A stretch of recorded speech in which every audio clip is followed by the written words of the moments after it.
अब राजस्थान की खबरें देखें भी और खबरें पढ़ें भी। मौसम आ गया जीत का। देखिए, हमने पूरी ताकत झोंक दी। राजस्थान का नौजवान बदलाव चाहता है, सरदार शहर का नौजवान बदलाव चाहता है। यहाँ विकास नजर नहीं आ रहा गाँव के अंदर।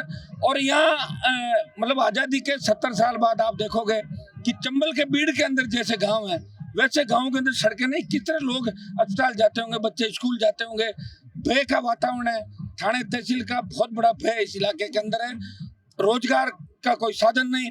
और राजस्थान का जवान बदलाव चाहता है। बदलाव का संदेश उस सरदार शहर से देना चाहता है। किसानों की बहुत बड़ी संख्या, किसान शेड्यूल कास्ट और मुस्लिम मिलाते 2 लाख के करीब वोट है, लेकिन उनके एमएलए नहीं बन पाते, तो बड़ी तकलीफ लोगों को है।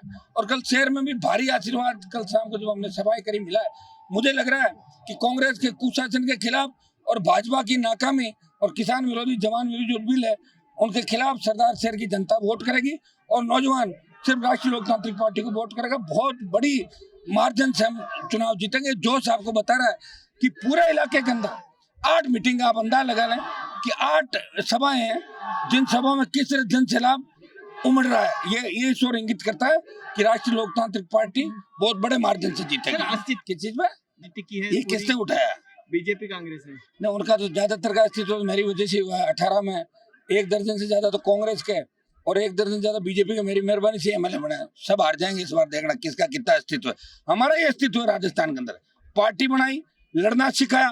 पहले झंडा पकड़ते थे हरियाणा और यूपी के लोगों का, मैंने वो झंडा छुड़ा के राजस्थान के किसान जवानों के हाथ में रिमोट कंट्रोल लाके दे दिया। किसका अस्तित्व है और किसका नहीं है ये तो वक्त बताएगा। गहलोत के बेटे को भी हरा के मैंने संदेश दिया और वसुंधरा को 7 समंदर बाहर फेंक दिया था। अस्तित्व बता दिया कांग्रेस और भारतीय जनता पार्टी को।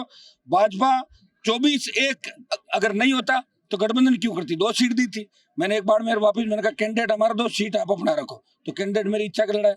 अगर अस्तित्व नहीं होता तो क्यों गठबंधन करती? भारतीय जनता पार्टी की आदत है पहले गठबंधन करती है क्षेत्रीय पार्टियों को और फिर उनको कमजोर करती है। लेकिन राष्ट्रीय लोकतांत्रिक पार्टी को तोड़ने का जो प्रयास कांग्रेस बीजेपी ने राजस्थान में किया था वो सफल नहीं हुआ। और तीसरे मोर्चे के रूप में अगर खड़ी रही जवान किसान की आवाज, जहां कांग्रेस बीजेपी सदन में मिल ली है और दिल्ली में भी, तो राष्ट्रीय लोकतांत्रिक पार्टी राजस्थान की लड़ती रही। और किसान जवान अपनी पार्टी अगर किसी को मानता तो आरएलपी को मान रहा है। और इस चुनाव के नतीजे ये बता देंगे कि किसका क्या अस्तित्व है। और जो ज्यादा बोल रहे हैं उन करीब करीब तो 23 में उनको मैं घर बिठा दूंगा मैक्सिमम लोग। चढ़ गया था और मैंने अपील करी, आईजी से बात करी, किसान के परिवार में संपर्क बताया। दुर्भाग्य देखी कि मुख्यमंत्री को चेताने के लिए टावर पर चढ़ना पड़ता है। ये हालात है। तो आप बताओ कहाँ सरकार है? सरकार तो सो रही है। गहलोत को चिंता है कुर्सी की और पायलट को चिंता है सीएम बनने की। और बीजेपी को है कि मोदी के चेहरे पर हम जीत जाएंगे, मुख्यमंत्री बनकर फिर लूट खसोट करेंगे। जिस तरह 25 साल लूट खसोट हमने करी है, एक दूसरे के पापों में पर्दा डाला, यही काम करिए दोनों पार्टियां। हम इनको देवी सिंह जी ने आरएलपी के समर्थन की बात करी है, उसका निश्चित रूप से मैसेज जाएगा बड़े कद्दावर नेता राजस्थान के।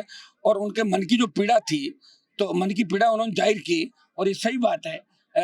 ऐसी मन की पीड़ा बहुत से नेताओं के अंदर है, बीजेपी के अंदर बैठे लोगों के अंदर, और उसका फर्क पड़ेगा इस इलाके के अंदर। निश्चित रूप से नौजवान उनकी बात मानता है राजस्थान में और वो संघर्षशील नेता रहे। और उन्होंने जो अपील करी है कि भाई भाजपा को हराना है और आरएलपी की मदद करनी है तो उसका निश्चित रूप से असर पड़ेगा। तो पूरी तरह से खत्म हो गया गठबंधन, कोई गठबंधन नहीं। 23 में आरएलपी अकेली लड़ेगी राजस्थान के अंदर।